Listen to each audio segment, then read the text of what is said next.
সিঁড়ি বেয়ে নিচে নামছিল, এমন সময় কে একজন তার হাত হ্যাচকা টান মেরে ভিতরে একটা রুমের দিকে নিয়ে যায়। তে চিৎকার করে উঠবে, অমনি লোকটি তার মুখ চেপে ঝাঁঝালো গলায় বলে উঠল, বিয়ে করা খুব শখ জমেছে তাই না? এত যদি শখ জমে থাকে তাহলে এতদিন আমার পিছনে মাছের মতো ভনভন করেছিলি কেন? তে পিটপিট চোখে সামনে তাকায়। সামনে থাকা লোকটি তার জাঙ্কুক ভাইয়া। শুধু জাঙ্কুক ভাইয়া বললে ভুল হবে, ভালোবাসার মানুষও বলা যায়, যাকে সে এতদিন এক পাখি ভালোবেসে এসেছে। আর মানুষটি কিনা তাকে পাত্তাই দেয়নি। আর আজ যে দেখে বরপক্ষ দেখতে এসেছে, অমনি তার হাঙ্গামা শুরু হয়ে গেছে। সমস্যা কি ওনার? বিয়েটা তার নিজের হচ্ছে, ওনার তো নয়। আরেকজনের বিয়ে দেখে ওনার এত পিত্তি জ্বলে কেন? ভেবেইতে প্রচন্ড রাগ মনে জাঙ্কুকে শৈলে সর্বশক্তি দিয়ে ধাক্কা দিয়ে নিজের থেকে ছাড়িয়ে নিল। আমার বিয়ে হবে তাতে আপনার সমস্যা কোথায়? এই চুপ, একদম চুপ। আর একটা কথা বলিস তো গাল ফাটিয়ে দেব। আমার গাল ফাটানোর এমন দুঃসাহস আপনাকে দিয়েছে নাকি শুনি? আমার গাল ফাটাবে আমার বর, আমাকে আদর করবে আমার বর, সব রাইট শুধু আমার বরের, আপনার নয়। জাঙ্কুক এবার আরো রেগে যায়, রেগে আবারও দেওয়ালের সাথে খুব শক্ত করে চেপে বলে, খুব চালাক হয়ে গেছিস তাই না? এখানে চালাক হবার কি আছে জাঙ্কুক ভাইয়া? যা সত্যি তাই বলছি। তুই কিন্তু বেশি বাড়াবাড়ি করছিস। তুই বুঝছিস না তুই আরেকজনের মনে খেলতেছিস। আমি তো কারোর সাথে প্রেমই করিনি, তাহলে কারোর মনে খেলার প্রশ্নই আসে না। ওই বট গাছের মতো লম্বা ছেলেটাকে পেয়ে আগে সব ভুলে গেলি? বাহ, কদিন বাদে তার অর্ধাঙ্গিনী হব, তার সাথে জীবনের বাকিটা সময় কাটাবো। অতীতকে টেনে এনে বর্তমান ভবিষ্যৎকে কেন নষ্ট করব? তাছাড়া অতীত আমাকে বড্ড কাঁদিয়েছে, অমন অতীত আমি মনে রাখতে চাই না। রাগ উঠাস না আমার। আপনি রাগ করবেন বা রাগগুলোকে লাড্ডু বানিয়ে খান, তাতে আমার কিছু যায় আসে না। আর আপনি আমাকে এভাবে ধরে রেখেছেন কেন? কেউ এই অবস্থায় দেখে ফেললে আমাকে খারাপ ভাববে, পরে আমার বিয়েটাও হবে না। ছাড়ুন আমায়। বলে এতে জাঙ্কুককে এক ঝটকায় সরিয়ে দেয়। তৎক্ষণাৎ জাঙ্কুক তাকে পাশে থাকা মাটির ফুলদানিটা ঘরের উপর খুব জোরে ছুঁড়ে মারে। জাঙ্কুকের এমন উদ্ভট বিহেভে সতর্ক চোখে রুমের দরজার দিকে তাকায়, কেউ যদি আবার দেখে না ফেলে। গায়ের ওড়না ঠিক করে জাঙ্কুকের পাশ কাটিয়ে রুম থেকে দুটো পায়ে বেরিয়ে এলো।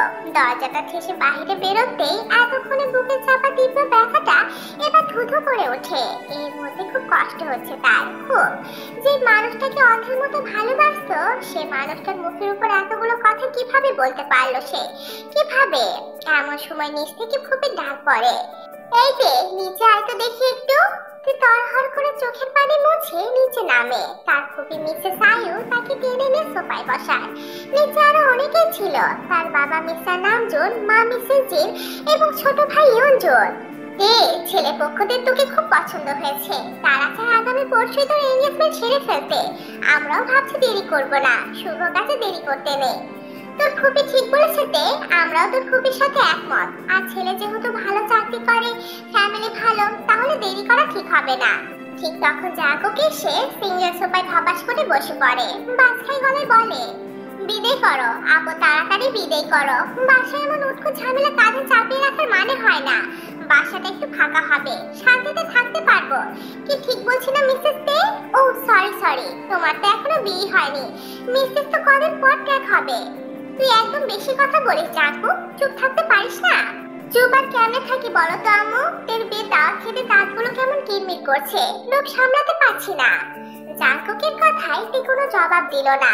জাঙ্কুকের দৃষ্টিটা এক প্রকার উপেক্ষা করে সামনে তাকিয়ে স্বাভাবিক গলায় বলল, তোমাদের যেটা ভালো মনে হয় তোমরা তাই করো মা ফুপি বাবা, এখানে আমার কিছুই বলার নেই। সে নিজের রুমে চলে আসে, দরজা বন্ধ করে বিছানায় গিয়ে সোজা হয়ে শুয়ে চোখ মুছে। চোখের সামনে বারবার ভেসে ওঠে কষ্টের মুহূর্তগুলো। সামান্য মাইনে পায় তার বাবা, একটা সামান্য পদে বর্তমানে কার্যরত। ঢাকা শহরে থাকার খরচ, খাবার খরচ, পড়াশোনার খরচ সব ক্যারি করতে খুবই হিমশিম অবস্থা। তাই বাধ্য হয়ে মিস্টার নামজুন তার বোনের বাড়িতে পাড়ি জমান তার পুরো পরিবার নিয়ে। বোন কম খরচে থাকার সম্মতি দেয়। নতুন ভাবে শুরু করেন বুড়োর বাড়িতে বসবাস। তার থেকে কিছুটা বেতনের টাকাও সঞ্চয় করতে সক্ষম হন। তখন তার বয়স ছিল 15 বছর। মিসেস আর প্রচুর সম্পদের মালিক। ঢাকায় 2-3 জায়গায় তাদের নিজেদের বাড়ি আছে, গাড়ি আছে। মিসেস আর স্বামী মিস্টার জেহব অনেক বড় বিজনেসম্যান। এখন সেখানে তাদের একমাত্র ছেলে জাঙ্কুক বিজনেস দেখাশোনা করে। দেশের কৈশোর থেকে জাঙ্কুকে দেখে আসছে। দেখতে দেখতে তার মাঝে এক ধরনের ভালো লাগা শুরু হয়। অবচেতন মনে ভালোবাসতে থাকে জাঙ্কুকে। মনে মনে ভালোবাসার থলি একসময় দীর্ঘ হয়ে যায়। ভার্সিটিতে ভর্তি হলে সিদ্ধান্ত নেয় জাঙ্কুকে তার মনের কথাগুলো বলবে। তা একদিন চৈত্রের ঝলমল বিকেলে সে ভার্সিটি থেকে বাসায় ফিরে ছাদে যায়। ছাদে প্রতিদিন বিকেলে জাঙ্কুক টাইম পাস করে। সেদিন টিপ টিপ পায়ে জাঙ্কুকের সামনে গিয়ে দাঁড়ায়। ভাইয়া বিজি, কিছু বলবি? কি বলবি তাড়াতাড়ি বল। মানে ভাইয়া, ইতস্ততার পরে কিভাবে তার কথাটা শুরু করবে ভেবে পাচ্ছে না। তা দেখে জাঙ্কুকে রাগ উঠে যায়। মোবাইলে গেম খেলছে আর এই মেয়েটা আসছে নাটক করতে। নাটক ফাটক শেষ করে বিদায় তো হবে। বিরক্ত যত সব। আজব, কি বলবি বল। ভাইয়া, আমি আপনাকে খুব ভালোবাসি।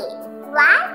আমি সত্যি বলছি, আমি আপনাকে খুব ভালোবাসি। কেন এতটা ভালোবাসি আমি নিজেও জানি না। জাঙ্কুক কিছুক্ষণ মৌন হয়ে থাকে। সে হয়তো এমনটি আশাও করেনি। তারপর ফস করে একটা শ্বাস ছেড়ে বলে, ভার্সিটি থেকে এসেছিস মনে হয়, খুব ক্লান্ত তুই। ফ্রেশ হয়ে খাবারটা খেয়ে লম্বা একটা ঘুম দে যা। বলে আবারও মোবাইল ঘোটাতে থাকে জাঙ্কুক। দু চোখের কোল বেয়ে দু ফোঁটা পানি বেরিয়ে আসে। জাঙ্কুক দেখার আগে পানিটুকু আবার মুছে নেয়। কিন্তু জাঙ্কুক আর তের দিকে তাকায়নি। তাকানোর প্রয়োজন বোধ করেনি। তের খুব বুক ফাটা কান্না পায়, কিন্তু সে কাঁদতে পারেনি। হৃদয় ভাঙা মনে ছাদ থেকে নেমে আসে। তাকে ছাদ থেকে নেমে আসতে দেখে মিসেস সাহেব বেশ অবাক হন, কারণ তার ছেলে এখন ছাদে। এই মেয়ে আবার ছাদে গিয়েছিল কেন? সেই রাতেই তিনি ডেকে ডেকে পাঠান। ওনার সামনে এসে দাঁড়াতেই বলেন, এই বাড়িতে তোদের কম খরচে থাকতে দে, খেতে দে, সবকিছু দিয়ে তোদের সুবিধা দে। ইদানিং দেখছি তুই আমার ছেলের আশেপাশে ঘুরঘুর করছিস। আমার একটা মাত্র ছেলে, কত আদরের তা তো তুই জানিস। তাকে নিয়ে আমার কত স্বপ্ন, কত আশা। তোর কাছে আমার অনুরোধ, আমার ছেলে থেকে দূরে দূরে থাকবি। সেদিন তার খুবই কথার পিঠে কোনো জবাব দিতে পারলো না। কথাগুলো সত্যি, আসলে তো সে ওনার ছেলের পিছনে ঘুরঘুর করে।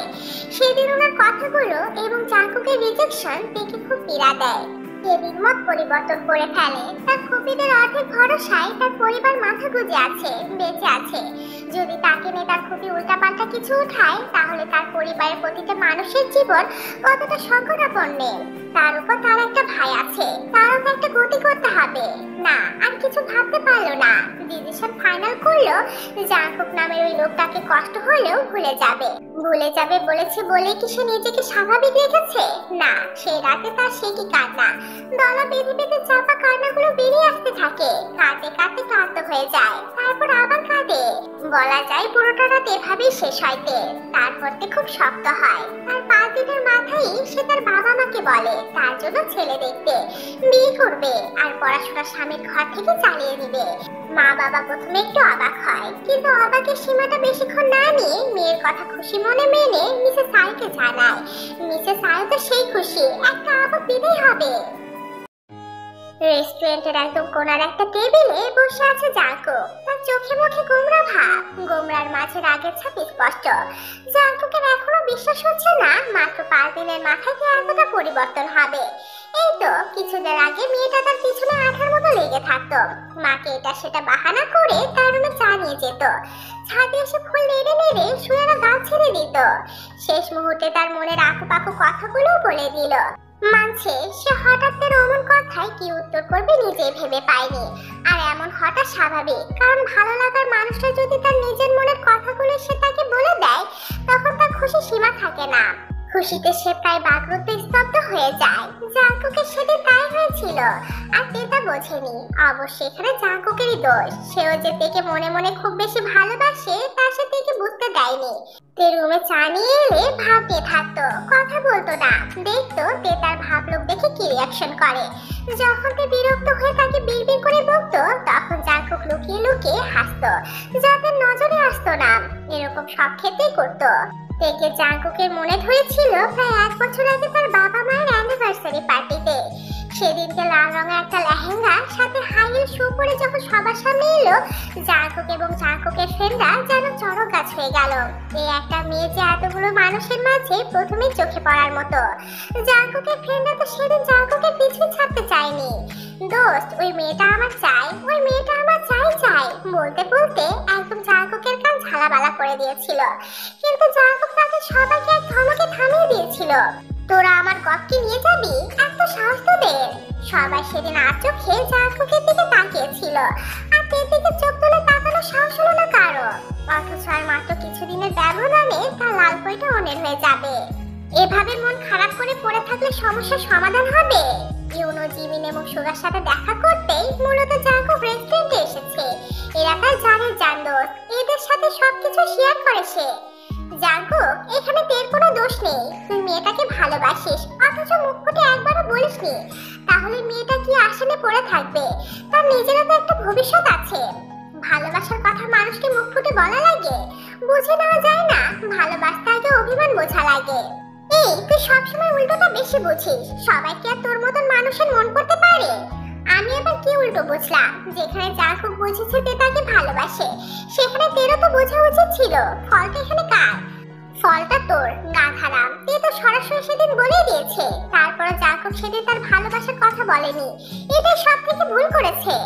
বলবে ভেবে নিয়েছে, তাই সময় নিয়েছে।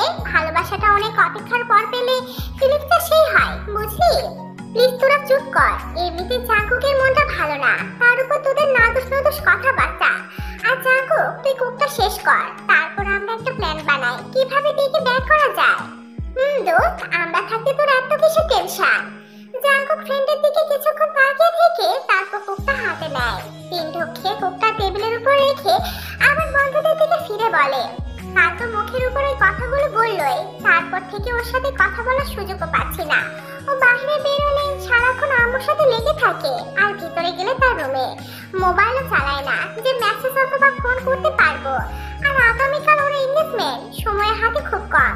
এখন এই অল্প সময়ে কি করবো কিছুই মাথায় আসছে না। একটা কাজ করি, তোর কাছে জিমিনকে সন্ধ্যার দিকে পাঠাই। তুই কেন তোর কাছে ব্যাক করবে না এটার কারণ জিমিন জানবে, আর তোর সাথে কথা বলা ওয়ে করে দিবে। তারপরও যদি তে না বোঝে তাহলে একেবারে কিডন্যাপ। কি দোস্ত, ঠিক বলছি না? একদম ঠিক। What, kidnap? অবাক হবার কিছু নেই জাঙ্কুক, এছাড়া তোর উপায় দেখছি না। তোর ভালোবাসার মানুষটিকে পেতে হলে এটা তোকে করতেই হবে। জাঙ্কুক কিছুক্ষণ ভাবলো, তারপর মৃদু মাথা নেড়ে সম্মতি জানালো। রাত প্রায় 9:45। কিছুক্ষণ আগে সবাই ডিনার সেরেছে। তার রুমের বিছানার উপর পা ভাঁজ করে বসে আছে। কিছুতেই চোখে ঘুম ধরা দিচ্ছে না। 9:30 থেকে চেষ্টা করে আসছে ঘুমোতে। চেষ্টা করতে যখন ব্যর্থ হলো, তখন মুখে এক গাদা বিরক্তি নিয়ে আবার বসে পড়লো। আসলে ঘুমটা হচ্ছে না মূলত জিমিনাপুর কারণে। জিমিনা সন্ধ্যে তার সাথে দেখা করে গিয়েছে, জাঙ্কুকের ব্যাপারটা বলেছে, কিন্তু এখানেও সে জিমিনের সবগুলো কথার পাল্টা জবাব দিয়েছে।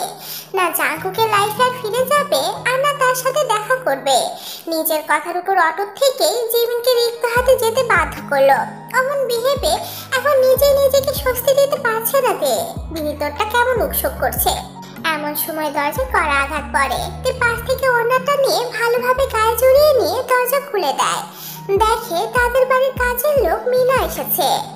আপা, জাঙ্কুক ভাইজান কইছে আপনি ওনার লাগে এক কাপ কফি করে নিয়ে যাইতেন। মাথাটা নাকি ওনার প্রচন্ড ব্যথা করতেছে, আপনি করে দেননি? আসলে ভাইজান কইছে আমার হাতের কফি নাকি ওনার ভাল লাগে না, তাই আপনি কইরা দেন। ফুপি ঘুমিয়ে গেছে? হকলে ঘুমাইছে। তের কফি বানানো শেষ হলে সে মিনাকে ডাক দেয়, একবার দুইবার তিনবার, কিন্তু মিনার কোনো সাড়া এলো না। ফোনে কল এসেছে, কথা শেষ করে চলে আসবে বললে সেই যে রুমে ঢুকলো, কফিটা ঠান্ডা হয়ে যেতে ধরেছে। মিনা এখন আসার নাম গন্ধ নিচ্ছে না। তের খুব রাগ হলো। সে এখন কফি হাতে নিয়ে এভাবে দাঁড়িয়ে থাকবে, নাকি নিজেকে জাঙ্কুকে কফির মগটা দিয়ে আসবে? কিন্তু জাঙ্কুকের রুমে তার এখন যাওয়া তো একদমই খাটে না, আর যেতে ইচ্ছে করছে না। ভাবতে ভাবতে তে কিছুক্ষণ নিশ্চুপ হয়ে দাঁড়িয়ে থাকে। কফি ঠান্ডা হলে কি আমার রুমে কফি নিয়ে যাবে? কারো কণ্ঠস্বরে তে সদ্বিত ফিরে আসে। সামনে তাকিয়ে দেখে জাঙ্কুক দাঁড়িয়ে আছে। জাঙ্কুককে দেখে তে ভিতরটা থরথর করে কেঁপে ওঠে। বাধ্য হয়ে ঢুকিলে সে সতর্ক চোখে চারপাশটা তাকিয়ে নিয়ে মুহূর্তে মাথাটা নুয়ে আনে, আর মনে মনে বলে, প্লিজ ভাইয়া, প্লিজ আপনি এখান থেকে যান, কেউ দেখে ফেললে সর্বনাশ হয়ে যাবে। কিন্তু মনের কথা মানুষ কি শোনে? জাঙ্কুক তের দিকে কিছুক্ষণ স্থির চাহনিতে তাকিয়ে থেকে তারপর বলে, তা কফি নিয়ে যেতে এত লেট হচ্ছে কেন? শেষবার আমাকে কফি খাইয়ে তোর স্মৃতিটুকু মনে রাখতে দিবি না? এত তাড়াতাড়ি নির্দয় হয়ে গেলি? তে চুপ হয়ে থাকে। জাঙ্কুকের কথার পিঠে সে কি জবাব দিবে তা সে জানে না। কথা বলছিস না কেন তে? আমার জন্য কি তোর একটু মায়া হয় না? এখান থেকে যে করে হোক যেতে হবে, না হলে মিনা চোখে পড়লে ফুপির কানে, আর তখন কেল্লা ফতে। ভেবেই তে আর চুপ থাকলো না। ভাইয়া আমি রুমে চলে যাচ্ছি, কফিটাই রাখলাম। বলে যে রুমের দিকে পা বাড়ালো, তখনই জাঙ্কুক তের হাত খপ করে ধরে ফেললো। তের এবার ভিতরটা দুমড়ে মুচড়ে উঠলো। ভাইয়া প্লিজ হাত ছাড়ুন, কেউ দেখে ফেলবে। মিনা আপা এখনো জেগে আছে। দেখলে দেখুক, আমি ভয় পাই না। তোর সাথে আমার এখনো অনেক কথা বলার আছে। আগে সব কথা শেষ করি, তারপর যাবি। এর আগে এক পাও নড়তে পারবি না। কেন আমাকে বারবার বিরক্ত করতে আসেন? কেন আমাকে শান্তিতে থাকতে দিচ্ছেন না? তুই সত্যি জানিস না কেন আমি এরকম করি? না, আর জানতেও চাই না। তুই আমাকে এত সহজে ভুলে গেলি? তুই চুপ হয়ে থাকে। জাঙ্কুক এক ঝটকায় দেখে সামনে টেনে এনে বলে, এই তুই তো আগে এরকম ছিলি না, তুই হঠাৎ এমন হয়ে গেলি কেন? মনে পড়ে না আগের স্মৃতিগুলো একবারও? কদিন পর অন্যের ঘরে চলে যাবি। এতদিন যে মানুষটির জন্য গান গাইতি, চা নিয়ে আসতি, ভালোবাসার অনুভূতিগুলো জমা রাখতি, সেই মানুষটিকে ছেড়ে কিভাবে অন্যের ঘরে ভালোবাসা ছড়াবি? এতটা নির্দয় পাষাণ কঠোর তুই। সময় থাকতে ফুলের গোড়ায় পানি না দিলে সে ফুল কি আর তাজা থাকে? শুকনো পাতার মতো নেতিয়ে যায়। অব্যক্ত ইচ্ছাটা তখন আর মূল্য থাকে না। জাঙ্কুকের হাতটা ছেড়ে দেয়। ফস করে একটা তপ্ত নিঃশ্বাস ছেড়ে বলে, আমার একটা অনুরোধ রাখবি তে? এই শেষ একটা অনুরোধ। আর না আমি তোকে বিরক্ত করব, আর না তোকে জ্বালাবো। তুই কিছুক্ষণ চুপ থেকে তারপর সম্মতি দেয়। জাঙ্কুকের মুখে হাসি ফুটে ওঠে। আজ তুই আমার সাথে কফি খাবি, তা কফিটা আমি নিজে হাতে বানাবো। কফি কোথায় খেতে হবে? ছাদে। আর মিনা আপাকে নিয়ে ভয় পাস না, সে দরজায় ছিটকিনি লাগে তখনই ঘুমের দেশে তলিয়ে গেছে। আমি নামার সময় দেখেছিলাম, ভয় পাওয়ার কিছুই নেই। আচ্ছা এইটুকুই তো অনুরোধ? আর অন্য কোনো প্রসঙ্গ টেনে আনবে না তো? না। পাক্কা? একদম পাক্কা। তারপর জাঙ্কুক আগের কফিটা বেসিনে ফেলে দিয়ে সে নিজে আবার কফি বানাতে লেগে যায়। অন্যদিকে তাকিয়ে তার কাছে কেমন অস্বস্তি অস্বস্তি লাগছে। মনে সন্দেহ হচ্ছে, এ হঠাৎ আমাকে নিজে হাতে কফি বানিয়ে খাওয়ার অফার করলো কেন? এর পিছনে এক্সাক্ট কোনো কারণ নেই তো? আচ্ছা মিনা আপা যখন আমাকে বলেছিল জাঙ্কুক ভাইয়ের জন্য এক কাপ কফি বানাতে, তখন আমার মনে খুব ভালো লাগার একটা অনুভূতি হয়েছিল। এই শেষ সুযোগ প্রিয় মানুষটিকে নিজের হাতে কফি বানিয়ে খাওয়ানোর। হয়তো এরকম সুযোগ আর কখনোই আসবে না। আফসোস কষ্ট মাখা মনে কফি বানিয়েছিলাম। ঠিক আমার মতো এখন জাঙ্কুক ভাই সেরকম ফিল হচ্ছে না তো? হয়তো পৃথিবীতে ভালোবাসাগুলো এত কষ্টের কেন? কতগুলো হাসি মুখের জন্য আরেকটি হাসি মাখা মুখ বিসর্জন দিতে হয়। এর নামই বুঝি নিয়তি। ভাবতে ভাবতে তার চোখ জোড়া ভিজে আসে। ম্যাডাম আপনার কফি। জাঙ্কুকের কথা শব্দে তার ঘোর কাটে। জাঙ্কুকের কফি বানানো শেষ, সেটা তার ভাবনা জগতের বিচরণের কারণে খেয়ালে আসেনি। সে হালকা হাসির চেষ্টা করে জাঙ্কুকের হাত থেকে কফির মগটা নেয়। ছাদে যাওয়া যাক। সে মাথা নেড়ে হ্যাঁ ইঙ্গিত করে। দুজনের হাতে কফির মগ, মিষ্টি দূরের অন্ধকারে। সে উদাস দৃষ্টিতে তাকিয়ে থেকে কফিতে চুমুক দিচ্ছে। পাশাপাশি দাঁড়িয়ে নিস্তব্ধ রাতে প্রিয় মানুষের সাথে কফি খাওয়ার এই মুহূর্তটা হয়তো আর কখনো ফিরে আসবে না। দূরের ওই অন্ধকারের মধ্যে থেকে যাবে সব। থাকবে আক্ষেপ, দুঃখ, কষ্ট ভরা রাত। ভাবনার মাঝে তের চোখ ঝাপসা হয়ে আসে, মাথা ঘুরতে থাকে প্রচন্ড। তে মাথায় হাত রেখে কাঁপা কাঁপা গলায় বলে উঠল, আমার মাথাটা কেমন যেন লাগছে। পৃথিবীটা কেমন মাথার উপর ঘুরছে। আমি যেন পড়ে যাচ্ছি নিচে। প্লিজ জাঙ্কুক ভাই ধরুন আমায়, ধরুন, পড়ে যাচ্ছি আমি। অমনি জাঙ্কুক থেকে তার বাহুডোরে জড়িয়ে নেয় আর হাত থেকে মগটা নিয়ে নিচে রাখে। সে মুহূর্তেই ঘুমের দেশে তলিয়ে যায়। তা দেখে জাঙ্কুক মৃদু হাসে। যাক, অবশেষে তার ঘুমের ট্যাবলেটটা কাজে দিল। এবার কিডন্যাপ করাটা ইজি হবে। এদিকে কল বাজতেই ইউনো এক হাতে মোয়ের ভর সামলে অন্য হাতে পকেট থেকে ফোন বের করে রিসিভ করলো। মনে তাড়াতাড়ি পিছু সাইডে আয়, সে এখন আমার দু হাতের কোলে শান্তিতে ঘুমাচ্ছে। উই ইউনো ওকে বলেই সুগাকে নিয়ে বিল্ডিং এর পিছনে মই নিয়ে লাগায় এক ছোট। মই দেওয়ালের সাথে ঘেঁষতেই জাঙ্কুক থেকে বুকের সাথে মিশিয়ে খুব সাবধানে মই বেয়ে নিচে নামে। সূর্যের কড়া জানালার গ্লাস ভেদ করে তের চোখে লাগতেই তের ঘুম ভেঙে যায়। তে পিট পিট করে চোখের পাতা মেলে চারপাশটা তাকাতে চমকে ওঠে। জায়গাটা কেমন অচেনা অচেনা। Good morning Lalpari. কারো কণ্ঠস্বর শুনে তে কাঁপা এবং ভয়ার্ত মাথা চোখে পাশে ফিরে তাকায়। তাকিয়ে দেখে তার জাঙ্কুক ভাই বাথরুম থেকে বের হয়ে পাঞ্জাবির হাতে গোটাতে গোটাতে এগিয়ে আসছে। কখন জেগেছিস ঘুম থেকে? রাতে তো সেই লম্বা একটা ঘুম দিয়েছিলি। আপনি আমাকে এখানে নিয়ে এসেছেন? এখানে আমি আর তুই ছাড়া তো কোনো তৃতীয় ব্যক্তিকে দেখতে পাচ্ছি না, সো এমন মহৎ কাজটা আমি ছাড়া কে করবে বল? কিন্তু এখানে কেন এনেছেন? এখানে কেন এনেছি তা তুই এখনো বুঝছিস না? ওই কিডন্যাপ নাকি টিডন্যাপ কি জানো, ওইটাই মনে কর। বলে জাকুব পিছনের চেয়ারটা সামনে টেনে তের সামনে ধপাস করে বসে পড়ে। মুহূর্তেতে চোখে মুখে আকাশ সম বিস্ময় ছুঁয়ে যায়। আপনি এমন জঘন্য কাজটা কিভাবে করতে পারলেন? কিভাবে? এখন বাসার সবাই আমাকে কি ভাবছে? মা বাবা ফুপি ফুপা আমাকে কি আর ক্ষমা করবে? করবে না। বিয়ে করার খুব শখ জমেছিল, তাই তার প্রতিকারে এই বদ্ধ ঘরটা তোর জন্য রেখে দিয়েছি। আপনি এতটা নিজের কথাই ভাবলেন? একবারও আমার কথা, আমার সম্মানের কথা, আমার ফ্যামিলির কথা ভাবলেন না? বলার মাঝে তোর দু চোখ বেয়ে টপ টপ করে পানি পড়তে থাকে। এই কাঁদবি না, এত কাঁদবি না বলছি, কাঁদলে কিন্তু খুন করে ফেলবো। করে ফেলুক খুন, আমি বাঁচতে চাই না, মরতে চাই, মরতে। এত অভিনয় করিস কেন তে? তুই না আমাকে ভালোবাসিস? আগে বাঁচতাম, এখন আর বাসি না। মিথ্যে কথা, সব মিথ্যে কথা। তুই আমাকে ভালোবাসিস, তুই তা স্বীকার না করলেও তোর চোখ ঠিকই আমাকে বলে দেয়।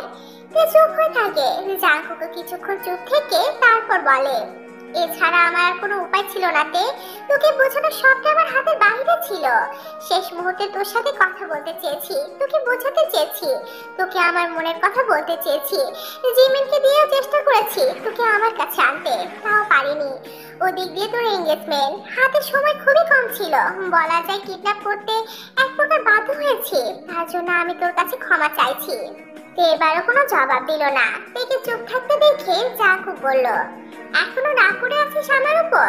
আমার এত কিছু ভাবতে ভালো লাগছে না। বাসায় যাবো আমি, ব্যাস বাসায় যাবো। আমাকে বাসায় দিয়ে আসুন। এত অস্থির হচ্ছিস কেন?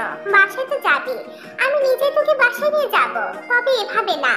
মানে কি বলতে চান আপনি? কিছু না, আমি এখন উঠছি, বাসায় যেতে হবে।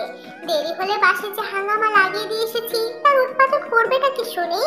এমনিতে কাল রাত তোকে কোলে নিয়ে দৌড়াদৌড়ি করতে করতে অর্ধেক জানা আমার শেষ।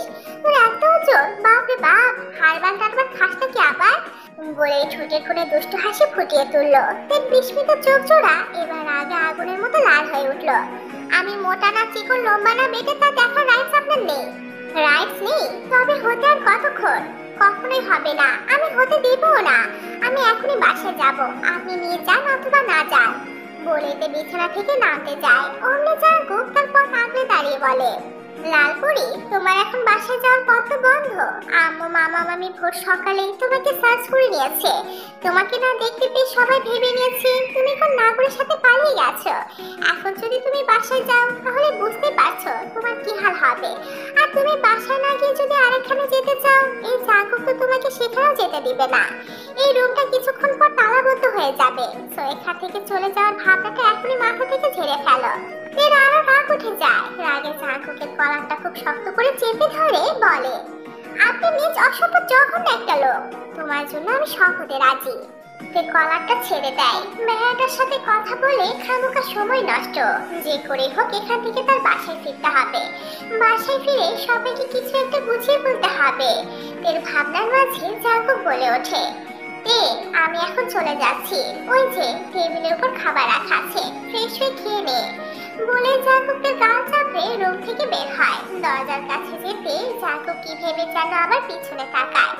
লালপুরি, লাভ ইউ, টেক কেয়ার বলে দরজাটা টেনে ওপাশ থেকে লক করে দেয়। এই পাশের তের ভিতরটা দুমড়ে মুছে ওঠে। জাঙ্কুক এই কাজটা কেন করলো? কেন করলো সে? সে কি জানে না ভালোবাসাটাকে না হাতে দিলে হেরে যাবে তাদের মধ্যবিত্ত পরিবারটা। পরিবারে নেমে আসবে কঠোর সংগ্রামী জীবনটা। তার বাবা কি পারবে সে কষ্টের ধার বাড়িতে? পারবে এই অঞ্চলের পথ করে দিতে? পারবে মায়ের ওষুধে টাকা জোগাড় করতে? পারবে না, কিছুতেই পারবে না। তবে আমাকে পারতে হবে। এই বাসা থেকে যে করে হোক বেরোতে হবে, এট এনি কস্ট। জাঙ্কুক গাড়ির কাছে এসে জিমিনকে কল করে। ওপাশ থেকে রিসিভ হতেই বলে, জিমিন, কোথায় তুই? এই তো দোস্ত, রেডি হচ্ছি, কিছুক্ষণের মধ্যে বেরোবো। এখন 10টা বেজে চলেছে আর তুই বলছিস তুই রেডি হচ্ছিস? কখন তুই মার্কেটে পৌঁছাবি? কখন তুই বিয়ে শপিং করবি? উফ, এত অস্থির হচ্ছিস কেন রে ভাই? তোর বউকে তো আর কেউ ধরে নিয়ে যাবে না। ধৈর্য ধর, ধৈর্য ধর। আমি ইউনো আর সুগাকে কল করে দিয়েছি, ওরা কিছুক্ষণের মধ্যে মার্কেটে এসে হাজির হবে। ওকে, তাড়াতাড়ি কর, আমি এখন বাড়ি যাচ্ছি, ক্যান্সেলটা সামনে তোদের কল করব। ওকে দোস্ত, আর তো শেরওয়ানির মাপটা মেসেজ করে পাঠিয়ে দে। ওকে। কথা শেষ করে জাগো তৃপ্তি ভরে একটা নিঃশ্বাস নিল। মনে তার কি যে আনন্দ, থেকে বিয়ে করবে। মনের ভিতর আটুম বাটুম নাচছে বিয়ের আনন্দে। রুমের দেওয়াল ঘেঁষে দাঁড়িয়ে আছে মিসেস জিন, চোখে মুখে তার নীরবতার ছাপ। তার থেকে কিছুটা বামে দরজার কাছ বরাবর দাঁড়িয়ে আছে মিস্টার নামজুন। ওনার মুখটা গম্ভীর বলা চলে। তার থেকে 2 হাত দূরে কিছুটা দিকটায় ইয়ঞ্জন দাঁড়িয়ে। মিসেস আয়ের সেদিকে কিছুক্ষণ তাকিয়ে থেকে পা নামান, সোফার দিকে কিছুটা হেলে তারপর দৃষ্টিটা মিসেস জিনের দিকে দিয়ে বলে, ছোট ভাইটাকেও শেষ পর্যন্ত এইটুকুই শিখিয়ে গেল, পড়ালেখা করবি আর সাথে প্রেম করবি, পরে বিয়ে করার নাম করে প্রেমে কেটে ভেগে যাবি। বাহ ভাবি, আপনারা কি যেন বলতেন? ও হ্যাঁ, মনে পড়েছে, আপনার মেয়ে নাকি অটো এলাকার মধ্যে শান্ত সুস্থি আর ভদ্র মেয়ে। এমন মেয়ে দ্বিতীয়টি হয় না। এখন সে ভদ্র শান্ত সুস্থির মেয়ে গভীর রাতে না করে হাত ধরে পালালো। আসলে খুব ভালো আপনার মেয়ে, প্রশংসার যোগ্য, সত্যি প্রশংসার যোগ্য। মিসেস আয়ের কথায় মিসেস জিনের মুখে অসহায়তা ফুটে ওঠে। মেয়েকে নিয়ে ওনার কেন জানি অমনটা মনে হচ্ছে না, কেননা মেয়েকে কখনো কোনো ছেলের সাথে কথা বলতে দেখেননি। মেয়ে তার 5 ওয়াক্ত নামাজ পড়তো, কোরআন তেলাওয়াত করতো, চাল চলন মার্জিত ছিল, বাইরে বেরোলে পর্দা করে বের হতো, কথাবার্তাও ঠান্ডা ও সুশীল ছিল। মনটা বারবার বলছে মেয়েটার সাথে হয়তো খারাপ কিছু ঘটেছে। মেয়েটা ওরকম করতে পারে না, না হলে রাতে শুতে যাওয়ার সময় হাসি মুখে মেয়েটা তাকে চুমু খেয়ে আবার রাতে উদা হবে। কিছুতেই মনকে আশ্বস্ত করতে পারছেন না, সবটা যেন গল্পের মনে হচ্ছে। তারপরও তিনি এই কথাগুলো মিসেস আইকে বোঝাতে পারছেন না। মিসেস আই এই বসটা নিচ্ছেনই না। ওনার একটাই কথা, কোনো নাগরের সাথে চলে গেছে, না হলে এনগেজমেন্টের আগের দিন রাতে কেন পালাবে সে?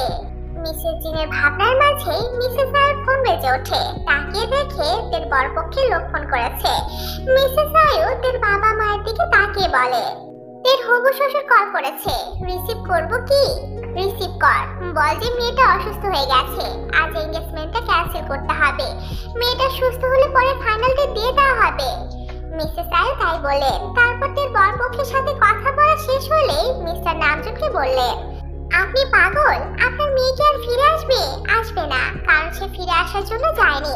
খামোখা ওদের মিথ্যে বলে আশা দেখে লাভ হবে কি? একদম ঠিক বলেছ আম্মু, বরপক্ষদের ঝুলিয়ে রেখে লাভ নেই। তে তো আর ওদের বাড়ির বউ হয়ে যাবে না। জাঙ্কুকের কথা শুনে সবাই দরজার দিকে তাকায়। জাঙ্কুক বাড়ি থেকে বাসায় ফিরলো মাত্র। জাঙ্কুককে দেখা মাত্রই মিসেস জি জাঙ্কুকের দিকে আগ্রহ মনে এগিয়ে যেয়ে বললে, বাবা, আমার মেয়ের কোনো খোঁজ পেয়েছো? পাইনি মামি, তবে আশা আছে পাবো। দোয়া করো সুদের মধ্যে যেন ওকে পেয়ে যাই আর বাসায় নিয়ে আসতে পারি। হ্যাঁ বাবা, দোয়া করি। আর দোয়া করবো না, আমার মেয়ে যদি কোনো বদনাম না হয়, বদনাম লটার আগে আগে ওকে ওই বরপক্ষের হাতে তুলে দিতে পারি। কি আপনি এখনো ওদের আশা করছে? করবো না কেন, ওখানে ওর বিয়ে ঠিক হয়েছে। মেয়ে আসার খবর নেই আমার বিয়ে, আজ এরা কথাবার্তা সব। আহা আম্মু, বিয়ে ওদের সাথে হয়নি বিধায় কি হয়েছে, আর একজনের সাথে তো হবে। আর একজনের সাথে হবে মানে? না মানে বলছিলাম কি, তেকে যদি খুব দেরি করে খুঁজে পাই, খামোকাই ছেলেদের আশা দিয়ে তো লাভ নেই। এর মাঝে যদি এরা তের নামে ভুলভাল কিছু উঠায়, তখন পরে দেখা যাবে এরা এসব উঠানোর কারণে তের এদের সাথে তো বিয়ে হবেই না, পরে অন্য জায়গায় বিয়ে দিতে কষ্ট হয়ে যাবে। তাই এদের এখনই বারণ করে দেওয়াটা ভালো হবে। কতবারই তো বললাম ছেলেদের বারণ করে দিতে, ওনাদের মেয়ে আর আসবে না। তুই বললি না ওনাদের মেয়েকে পেয়ে যাবি, যদি পেয়েও যাস আর আসবে না, কারণ ফিরে আসার জন্য যায়নি। আরো একদম ঠিক কথা বলেছে জাকুব, তোমার কথার সাথে আমি কিছুটা সহমত। কারণ মেয়েকে যদি ভাগ্যে জোরে খুঁজেও পাই আর ও যদি অন্য ছেলের হাত ধরে পালিয়ে যায়, মনে হয় না ফিরে আসবে। তাই বরপক্ষদের বারণ করে দেওয়াটাই ভালো হবে। আর জি, মেয়ে চলে গেছে, মন খারাপ করো না। মেয়ে আমাদের ভালোবাসাটা বোঝেনি, তাহলে আমরা কেন ওর জন্য প্রতীক্ষা করে নিজেদের কষ্ট দিব? ভুলে যাও ওকে, কষ্ট হলেও ভুলে যাওয়ার চেষ্টা করো। মিসেস জিন ভরাক্রান্ত বুকে একটা দীর্ঘশ্বাস ছাড়লেন, কারণ ওনার কারো কথাই বোধগম্য হচ্ছে না। সবকিছুর মাঝেও কেন জানি একটা কিন্তু থেকে যাচ্ছে। সে কিন্তু কি তা তিনি নিজেও খুঁজে বের করতে পারছেন না। তারপর কি আর করার, বারণ করে দেওয়া হলো ছেলেদের। জাঙ্কুক ছলমলে হাসি ছড়িয়ে দোস্তদের কল দিয়ে বলল, ওদের সাথে বিয়েটা ক্যান্সেল, এবার আমার বিয়ের আয়োজন কর সন্ধ্যার আগে আগে। জাঙ্কুক চলে যাওয়ার পর তে রুম থেকে বেরোনোর খুব চেষ্টা চালিয়েছে, কিন্তু রুমটা খুবই বদ্ধ ছিল। দরজার জায়গাটুকু ছাড়া আর কোনো জায়গা ফাঁকা নেই বের হবার। রুমে ছোট দুইটা জানালা, যেগুলোর গ্লাস দেওয়ালের সাথে অ্যাটাচ। বেলকনিও নেই। অগত্যাতে আশা হারিয়ে ফ্লোরের উপর আবার লেপ্টে বসে পড়লো। এখন দুপুর গড়িয়ে বিকেল ছুঁই ছুঁই। তে এখনো বসে আছে আগের জায়গায় স্থির ভাবে, এক ভাগও নড়ল না। তাকিয়ে আছে স্থির চাহনিতে দূরের আকাশে। তে জোরে একটা তপ্ত শ্বাস ছেড়ে দরজার দিকে তাকায়। দরজায় খুটুর খুটুর শব্দ হচ্ছে, অনেকটা দরজা খোলার মতো শব্দ।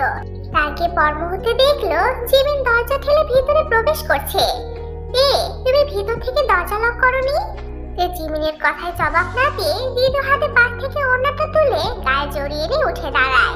জিমিনের দিকে কিছুটা এগিয়ে ভরাক্রান্ত বুকে বলে ওঠে, আপু, আমাকে এই বাসা থেকে বেরোনোর একটু পথ করে দিন না প্লিজ। জিমিন হাতে শপিং ব্যাগগুলো বিছানার উপর রেখে এবার ক্ষীণ চোখে তের দিকে তাকায়। মেয়েটা একদিনে কেমন শুকিয়ে গেছে, চোখের পানি শুকিয়ে গেলে বলে রাখা পড়েছে, চুলগুলো উস্কো শুষ্ক হয়ে আছে, মুখের কোথাও একটুখানি সজীবতা নেই, একদম নিরস নিষ্প্রাণ। জিমিন গোপনে একটা দীর্ঘশ্বাস ছাড়ে, তারপর তের কাছে হালকা হাত রেখে তাকে বিছানায় নিয়ে বসে। সুদীর্ঘ এবং নরম গলায় বলে, সব ঠিক হয়ে যাবে, টেনশন করো না। তোমার জাঙ্কুক ভাই খুবই ভালো, তোমাকে খুব ভালোবাসে, তোমার খুব কেয়ার করবে, তোমাকে সুখে রাখবে। জাঙ্কুক তোমার জন্য পারফেক্ট। আর যার সাথে এনগেজমেন্ট হতে যাচ্ছে তার উপরের রূপটা দেখে কি জাস্টিফাই করতে পারবে যে সে তোমাকে কতটা ভালোবাসবে, খুব সুখে রাখবে? একদমই না। অদেখা অচেনা ছেলেদের নিয়ে অনুমান কখনো সত্যি হয় না, বেশিরভাগই হয় বানোয়ার। জাঙ্কুককে ছোট থেকে দেখে এসেছো, তার ব্যাপারে জানো সে কেমন, তাহলে কেন জাঙ্কুককে রিজেক্ট করবে? তাছাড়া তুমি তো জাঙ্কুককে আগে খুব ভালোবাসতে, তাই না? বাসতাম, খুব ভালোবাসতাম। এখন আর সে ভালোবাসাটা আসে না আপু, ভালোবাসা আসে, তুমি আসতে দাও না, তা পাথরের মতো চেপে রেখে নিজেকে কষ্ট দাও, রাইট? তে ড্যাব ড্যাব চোখে জিমিনের দিকে তাকায়। জাঙ্কুককে ভালোবাসো, কিন্তু ফ্যামিলির কথা ভাবলে জাঙ্কুককে ভুলে যাবার চেষ্টা করো। আবার জাঙ্কুককে চাইলে ফ্যামিলির কথা চিন্তা করে তুমি দুটানা রোগে ভুগছো। তে মনে মনে অবাক হয়ে যায়, ইনি তো আমার মনের কথাই বলে দিলেন, কিন্তু কিভাবে? তের ভাবনার মাঝে জিমিন আবার বলে, আমি মনোবিজ্ঞানে পড়াশোনা করেছি, সো মানুষের মনোজাগতিক ব্যাপারগুলো কিছুটা হলেও বুঝি।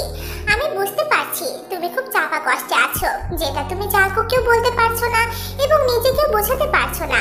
তুমি জাঙ্কুকের ফ্যামিলির ব্যাকগ্রাউন্ড এবং নিজের ফ্যামিলির ব্যাকগ্রাউন্ডের কথা ভেবে নিজেকে জাঙ্কুকের লাইফ থেকে সরাতে চাইছো। যখন তুমি জাঙ্কুককে ভালোবাসতে শুরু করো তখন তুমি ছিলে কিশোরী, এখন তুমি কিশোরী নও, ম্যাচিওর। আমি বলবো না তখন জাঙ্কুকের প্রতি তোমার শুধুই আবেগ ছিল, ভালোবাসাটাও কম ছিল না। ডিফারেন্স তখন নবপল্লবে কিশোরী, মনে ভালোবাসাটাকে আটস্থ করেছো, আর এখন বড় হওয়ার সহিত ভালো মন্দ বুঝতে শিখেছো, তাই ফ্যামিলির কথা ভেবে ভালোবাসাটাকে চেপে রেখেছো। ঠিক বলেছি না তে? কি জবাব দিবে তা নিজে বুঝে উঠতে পারছে না। এই মেয়ে তো পুরো জ্যোতিষী, তার মনের কথা কিভাবে পড়তে পারলো সে, তার অব্যক্ত কথাগুলো কিভাবে প্রকাশ করলো সে। মাই গড। জাস্ট কুল। আমি তোমার দিকগুলো পুরোপুরি আত্মস্থ করতে না পারলেও অনেকগুলো পয়েন্ট ধরিয়ে দিয়েছি তোমাকে। মেন কথায় আসি, তুমি জাঙ্কুকে এসব রিজনে যদি দূরে ফেলে দাও তাহলে তুমি ভুল করছো। ভেবেছো অন্য জায়গায় বিয়ে হলে সব ঠিকঠাক মতো চলবে, আত্মীয়তার মাঝে আত্মীয়তার কোনো ঝগড়া বিবাদ থাকবে না। তবে কয় যুগ ধরে ঝগড়া বিবাদ লেগে থাকবে বলো? একদিন, 2 দিন, 3 দিন পরে দেখবে ছেলে মেয়েদের মুখের দিকে তাকিয়ে ফ্যামিলি একদিন ঠিকই সব মেনে নিবে। আর সেখানে জাঙ্কুক, ওর ব্যাপারটা তো তুমি জানোই, ও কতটা স্ট্রং। বলে জিমিন একটা হাত ছাড়ে, সে চুপচাপ বসে থাকে। তার চুপচাপতার মাঝে ভাবনার দূরে চিত্র স্পষ্ট। জিমিন সেই দিকে কিছুক্ষণ তাকিয়ে থেকে বিছানা ছেড়ে উঠে খানিকটা দূরে এসে জাঙ্কুককে কল করে। Hello Jungkook. হ্যাঁ দোস্ত বল, তোরা কখন আসবি? আমার এখনো দুরাশ্বাস সম্পূর্ণ হয়নি, দুরাশ্বাসটা শেষ করে আর কিছুক্ষণের মধ্যে চলে আসবো। দেখি সাজাচ্ছিস? আরে কর্থ, ওটাই তো পারছি না। কেন, ও শাড়ি পরতে চাইছে না? ওকে যে শাড়ি পরিয়ে তোর গলায় ঝুলিয়ে দিব, ওইটাই তো বলার মতো কোনো ওয়ে পাচ্ছি না। ও যদি মুখের উপর উল্টো কথা শুনিয়ে দেয়? ভিতর ডিম একটা, ছোট একটা মেয়েকে শাড়ি পরাতে পারছিস না? তুই এসে তোর বউকে পরা, রাখলাম আমি। জিমিন করার রাখতেই তুই পিছন থেকে জিমিনকে ডেকে ওঠে। আপু, শপিং ব্যাগগুলোতে কি আছে? তোমার জন্য একটা শাড়ি এনেছি আর কিছু সাজগোজের জিনিসপত্র। কেন? মানে আজকে তো গোসল করনি, সেই জন্য জাঙ্কুক শাড়ি কিনে আমাকে দিয়েছে তোমাকে পরানোর জন্য। বাথরুম থেকে গিয়ে ফ্রেশ হয়ে এসো, আমি নিজে হাতে তোমাকে শাড়ি পরিয়ে দিব। কিন্তু আরে কোনো কিন্তু না, যাও যাও। সে নিজের দিকে তাকিয়ে গায়ের গন্ধ শোকে। গা থেকে বটকা বটকা গন্ধ আসছে। আসলে ফ্রেশ হয়ে আসলে একটু হালকা হওয়া যাবে, টেনশনও কমবে ভেবে তো জিমিনের মুখের উপর আর কিছু বললো না। বাথরুমের মতো বাথরুমে ঢুকে গেল। বাথরুমে গেলে জিমিন খুশিতে সাবধান একটা লাফ মেরে ওঠে আর অমনি জাঙ্কুকে মেসেজ করে দেয়, দোস্ত শাড়ি পরাতে পারবো মনে হয়। গোসল সেরে গায়ে ব্লাউজ আর পেটিকোট পরে বের হওয়ার পর জিমিন থেকে সাজাতে বসে যায়। মুখের শ্বাসটা যখন প্রায় শেষ হয়ে আসে তখন তো কিছুটা চমকে যায়। মুখে এত শ্বাস লাগিয়েছে যেন বউ সাজাচ্ছে। তারপর পরে আবার যে জিমিন লাল রঙের শাড়িটা বের করে অমিতের বিস্ময় মাখা মুখ আকাশ ছুঁই ছুঁই। এত ভারী শাড়ি মানুষ শখ করে বুঝে এত ভারী শাড়ি পরে? শখ করে তো মানুষ পাতলা শাড়ি পরে। ভাবছিল ব্যাপারটা জিমিনকে বলবে, পরে ব্যাপারটা খারাপ দেখাবে বিধায় মুখ চেপে নেয়। সাজানো শেষ হলে জিমিন বলে, আয়নায় দেখো নিজেকে কি সুন্দর দেখাচ্ছে, ঠিক জানো বউ? বউ শব্দটা শুনে ডাইরেক্ট দফায় ধাক্কা খায়। মাথায় বারবার কতগুলো শব্দের বাড়ি খাচ্ছে। তা হলো জাঙ্কুক ভাইয়ের সাথে বিয়ে পড়িয়ে দেওয়ার ধাঁধে আছে না তো? ঠিক তখনই দরজার ওপাশে জাঙ্কুকের কণ্ঠস্বর ভেসে আসে, জিমিন, এই জিমিন। জিমিন দৌড়ে গিয়ে দরজা খুলে দেয়। জাঙ্কুক চৌকাঠ বরাবর পা রাখতেই তার মাথাটা টুম করে ঘুরে ওঠে। জাঙ্কুক ভাই তো বর বেশি এসেছে, তার মানে সে যা ভাবছে তাই ঠিক। আর এক মুহূর্ত দেরি না করে এক লাফে বলে ওঠে, আমি আপনাকে বিয়ে করতে পারবো না। কেন বিয়ে করবি না তুই? নাকি আমি দেখতে খারাপ? আমার মতো এমন হ্যান্ডসাম ছেলে আর কোথাও পাবি? তোর বদকাস তো আমার নখটুকুর মতো সুন্দর না। সুন্দর অসুন্দর কিছু না, আমি আপনাকে বিয়ে করতে পারবো না, ব্যাস। প্রয়োজন হলে চিরকুমারী হয়ে থাকবো। ভাবি কেন বিয়ে করবেন না? কারণ বলুন। উনি সবার সামনে আমার মান সম্মান খেয়ে ফেলেছে। আমি মা বাবা ফুপি ফুপার সামনে কোন মুখ নিয়ে দাঁড়াবো? এখন দাঁড়াবে আমার বউ হিসেবে। বলে জাঙ্কুক থেকে এক সপাতে কোলে তুলে নেয়। কাজে অফিসে তোর হেঁটে যেতে কষ্ট হবে, তাই কোলে তুলে নিলাম। আর শোন, আজ তোকে আমি বিয়ে করবো এবং করবোই। বলে ডেকে নিয়ে সিঁড়িতে লাগা এক ছোট। আর তা দেখে জিমি সুগার হাসিতে গদ গদ। জাঙ্কুকের ধমকা ধমকির কড়া তুলে চাপা খেয়ে তে কবর বলে ফেলেছে। তারপর কাবিন নামায় সই করে এক পাশে ছিটকে দাঁড়িয়ে মুখে সায়রা চোখ টেনে বাচ্চাদের মতো নাক টেনে টেনে কান্না জুড়ে দিয়েছে। জাঙ্কুক তার সইটা শেষ করে তের দিকে এগিয়ে এসে কঠিন গলায় বলে, এই একদম কাঁদবি না, গুম করে ফেলবো তাহলে। গুমই করে ফেলুন, আপনার সংসার করার চাইতে গুম হয় ভালো। আপনি আমাকে জোর করে বিয়ে করে ফুপি মা বাবার সামনে মুখটা ছোট করে দিয়েছেন। এখন আমি ওদের সামনে দাঁড়াবো কিভাবে? পা আছে, পায়ের উপর দাঁড়াবি, ব্যাস। আপনি না আসলে একটা জঘন্য। মানুষের অবস্থা বোঝার চেষ্টা করেন না। আহা, আর পটর পটর করিস না তো বউ। এমনিতে তোর ঘড়িটা কমাতে কমাতে অনেক বেলা চলে গেছে। এখন বাসায় ফিরতে হবে, তারপর আবার বাসর করতে হবে, আরো কত কিছু। No more talking. Now let's go your hubby home. নির্লজ্জ। জিমিন, সুগা এবং ইউনো সেই প্রথমে কাজে অফিসে পা রাখতেই হাসি ঝুলি খুঁড়েছে। জাঙ্কুক আর তের এসব কাণ্ড দেখতে দেখতে বেচারাদের পেট এখন প্রায় ব্যথায় টনটন করছে। শত চেষ্টা চালিয়েও হাসি চাপাতে পারেনি, এখনো হেসে যাচ্ছে। সুগা কোনো মতো হাসির বেগ একটুখানি কমিয়ে এনে চাপা চাপা গলায় বলে উঠল, দোস্ত আজ তোর বাসর ঘরটা আমি নিজে হাতে সাজাবো।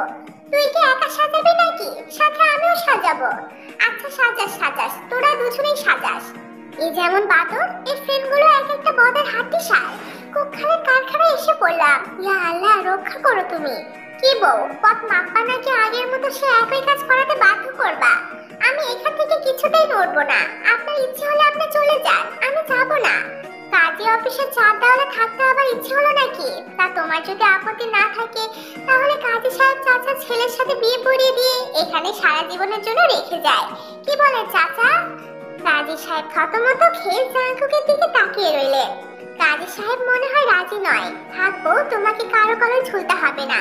তুমি সারা জন্ম এই জাঙ্কুকের গলায় ঝুলে থেকো। চলো এবার। বলে দেখে এক হাতে জড়িয়ে পা বাড়াতে চায়, কিন্তু তো নাছরবান্দার মতো আগের জায়গায় দাঁড়িয়ে, না নড়ছে না টরছে। জাঙ্কুক এবার গলার স্বরটা একটু উঁচু করে ধমকের সুরে বলে ওঠে, যদি নেক্সট বার বলার পর কথা না শোনো তাহলে কোলে তুলে নিব বলে দিলাম। কোল শব্দটা শুনে কুকড়ে ওঠে। তখন কোলে নিয়েছে, অনেক লজ্জা পেয়েছে। যদি আবার কোলে নেয় এবার তো লজ্জায় মরে যাওয়ার অবস্থা হবে। আর কোলে না উঠতে চাইলেও এই নির্লজ্জ জাঙ্কুক তাকে কোলে নিয়ে ছাড়বে। কি করবে ভাবতে ভাবতে পিট পিট চোখে জাঙ্কুকের দিকে তাকালো। জাঙ্কুক চোখ রাঙানি দিয়ে ইঙ্গিত করে পা চালাতে। তারপর আর কি, বাধ্য ভদ্র মেয়ের মতো জাঙ্কুক জিমিন সুগা এবং ইউনোর সহিত গাড়ির দিকে পা চালাতে থাকে। তারপর বাইরে এসে পৌঁছালে জিমিন সুগা এবং ইউনো জাঙ্কুক এবং তেকে বাহিরে রেখে বাড়ির ভিতরে ঢোকে। জিব্বাতে গলা ভিজিয়ে আস্ত গলায় তিন বন্ধু মিসেস আয়কে ডাকাডাকি করতে থাকে।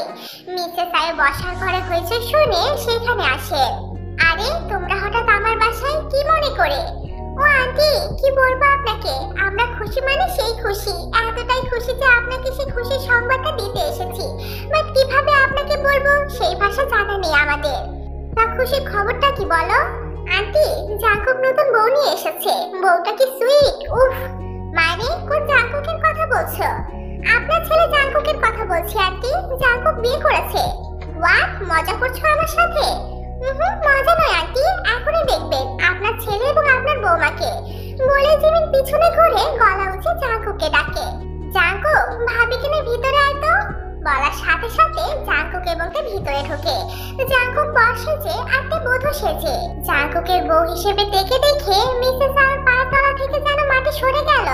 ছেলেটার তেকে বউ করে আনবে এটা যেন তিনি বাস্তবে নয় কল্পনাতেও দেখছেন এখন। রাগে ক্ষোভে ঘৃণায় সিঁড়ি 2 ধাপ ক্রস করে দ্রুত পায়ে জাঙ্কুকের দিকে এগিয়ে গিয়ে প্রচন্ড ঝাঁজ এবং উঁচু গলায় বলে উঠলে, জাঙ্কুক এইসব কি? যা দেখছো তাই আম্মু।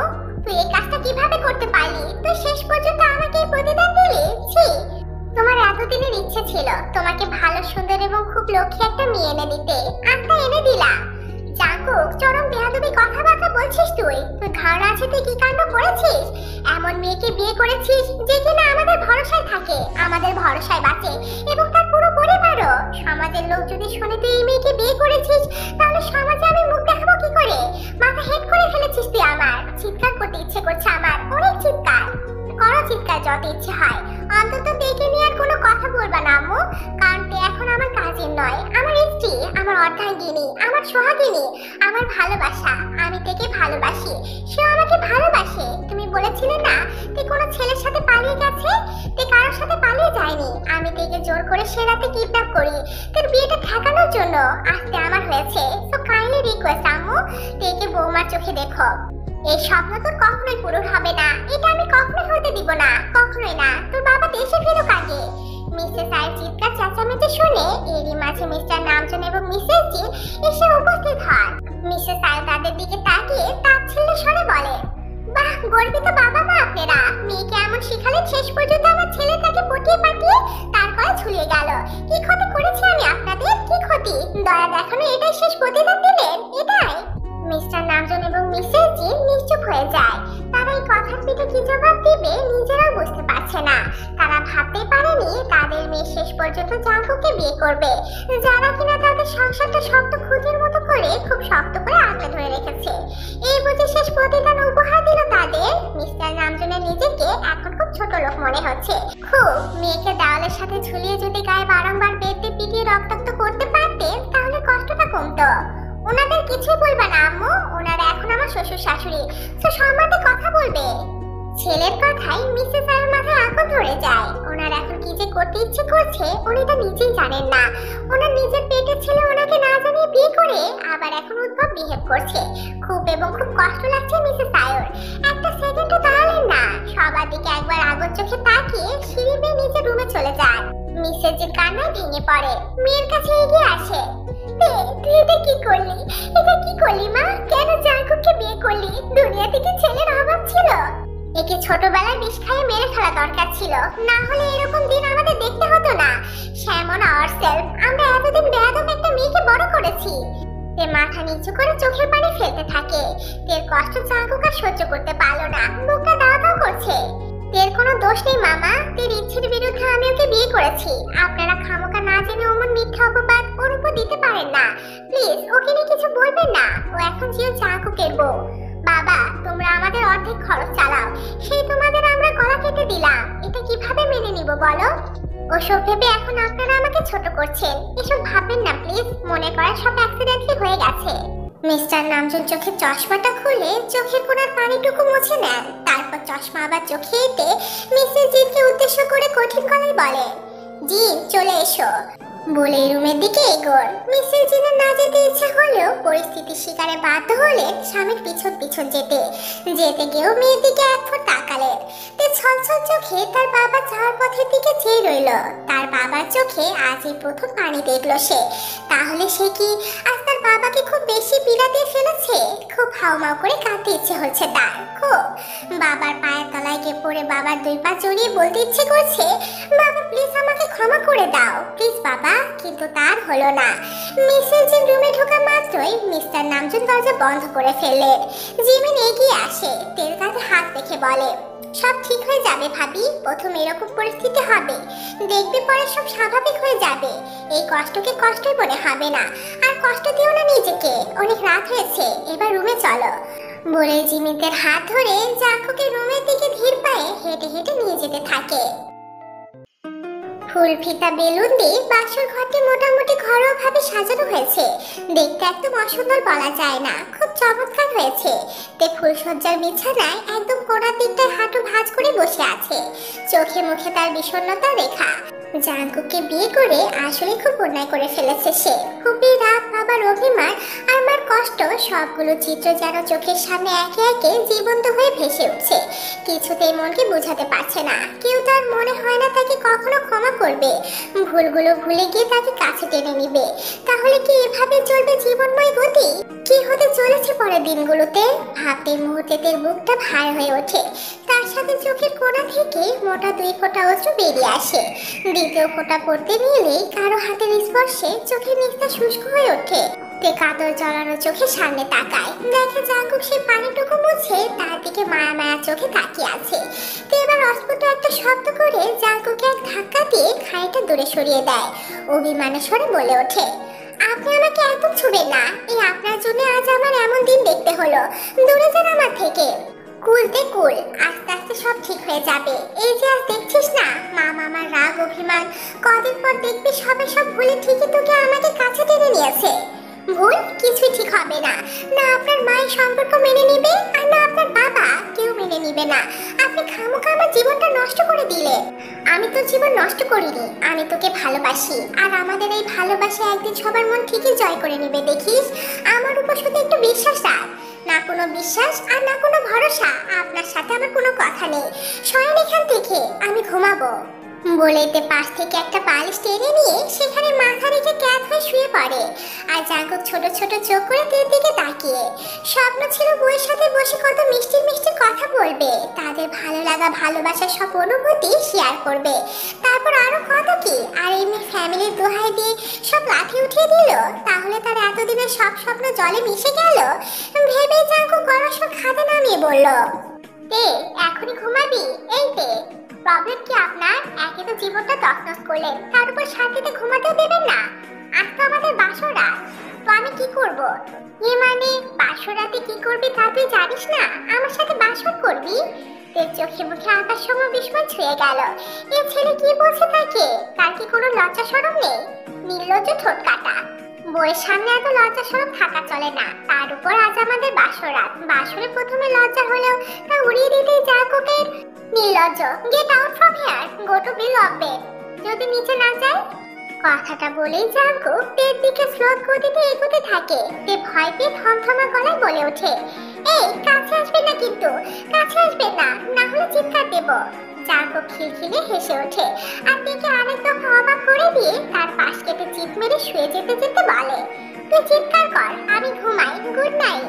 বলে জাঙ্কুক চোখ বন্ধ করে দেয়। তে অবাক হয়ে যায়, জাঙ্কুক যে অমন ঘুমিটা করে এভাবে শুয়ে যাবে তা তার বিশ্বাসই হচ্ছে না। তবে তের কেন জানি প্রচন্ড মন খারাপ হয়ে গেল। কেন মন খারাপ হলো জানে না। হয়তো মনের অবচেতনে জাঙ্কুকের জন্য এখনো এক ফালি ভালোবাসাটা রয়ে গেছে। সে চেয়েছিল জাঙ্কুক তার কাছে আসুক, তাকে ভালোবাসুক। তের মুখে একটা লজ্জা মাখা হাসি টেনে জাঙ্কুকের পাশে শুয়ে পড়ল। শোয়া মাত্রই জাঙ্কুক উঠে পড়ল। তার তৃষ্ণার্ত মনের মুখটা তের কানের কাছে গুজে ফিসফিসে গলায় বলল, তুই আমাকে যতই দূরে রাখ না কেন তে, আমি কখনো তোকে দূরে যেতে দিব না। বলেই জাঙ্কুককে পেটের উপর আলতো হাত রাখলো। মুহূর্তে তার ভিতরটা বিদ্যুতের মতো ধক করে উঠলো। সে হাতে বিছানার চাদর খামছে নিজেকে সংযত করার চেষ্টা করলো, কিন্তু তাতে লাভ হলো না। এক্সট্রাকশনটা আরো বেড়ে গেল। কিছুক্ষণের মাঝেই দুজনের শরীরের সকল কাপড় ফ্লোরে এলোমেলো ভাবে পড়ে রইল। মিলিত হলো দুটো ঠোঁট, এক দেহে মিশে গেল দুজন মানব মানবী। শারীরিক সম্পর্কে পরিপূর্ণ হতে লাগলো তাদের ভালোবাসা। সকালবেলা মোবাইলের শব্দে ঘুম ভাঙে জাঙ্কুকের। ঘুমু ঘুমু চোখে মোবাইল নিতে পিছনে ফিরতে হাত বরাবর ঘাড়ে একটা টান পড়ে। তাকিয়ে দেখে যে তার ডান হাতের উপর গুটি সুটি মেরে শুয়ে আছে। তারপর চোখ জোড়ার পাপড়িগুলো একত্রে সোজা হয়ে ফ্যানের বাতাসে নড়ছে। পিছনের কিছু চুল মুখের উপর এলো পেতারে পড়ে আছে। গোলাপি ঠোঁট দুটো লাল লাল হয়ে আছে। কি সুন্দর দেখাচ্ছে মেয়েটাকে এই মুহূর্তে, খুবই অদ্ভুত ধরনের সুন্দর। জাঙ্কুক টানা চোখে তের দিকে দীর্ঘক্ষণ সময় নিয়ে তাকিয়ে থাকে। তাকিয়ে থাকার মাঝেই কলটা কেটে চেয়ে আবার বেজে ওঠে। এবার জাঙ্কুক কিছুটা বিব্রত হয়ে বালিশের নিচে হাতের ফোনটা হাতে নেয়। স্ক্রিনে তাকিয়ে দেখে আব্বু। এত সকালে বাবার কল দেখে জাঙ্কুক কিছুটা ভরকে যায়, তবে মনে মনে মোটামুটি গেস করে নেয় তার বিয়ের ব্যাপারটা জানতে বাবা কল করেছে। না হলে এত সকালে ওনার কল করার কোনো কারণ নেই। জাঙ্কুক খুব সন্তর্পণে তার মাথাটা বালিশের উপর রেখে দিয়ে বিছানা থেকে নেমে তড়িৎ পায়ে ফোন হাতে বেলকনিতে যায়। নিজের মাঝে দ্বিধাটা বজায় রেখে কলটা রিসিভ করতেই ওপাশ থেকে শুনতে পায়, কনগ্রাচুলেশন মাই সান, খুব ভালো একটা কাজ করেছো।